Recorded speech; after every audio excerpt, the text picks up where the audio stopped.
Bumabalik ba ang fats after V-line liposuction? So kung nagpa-V-line lipo ka na or balak mo pa lang, this video is for you.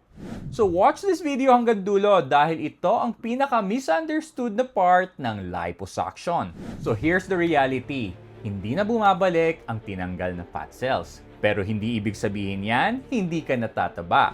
Today, let's talk about V-line liposuction, a common procedure for jawline contouring and double chin reduction.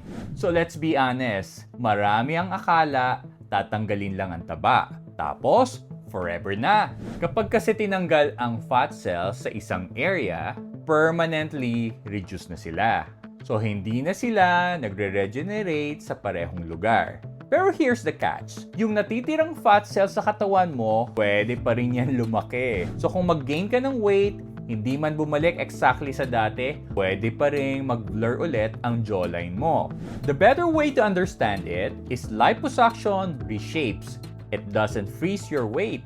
So ano ang advantage ng liposuction? So mas konti na ang fat cells sa treated area, even if you gain weight, hindi na siya ganun kabilis lumaki ulit. At mas proportion pa rin ang contour compared before. Pero kung papabayaan mo ang lifestyle, yes, pwede pa rin lumobo ang face mo. So the next time isipin mo na magpa-V-line liposuction, tandaan mo to, hindi ito shortcut, kundi head start. You still need maintenance like diet, lifestyle, and proper aftercare. Hindi lahat ng tinatanggal babalik, pero hindi rin ibig sabihin immune ka na sa weight gain.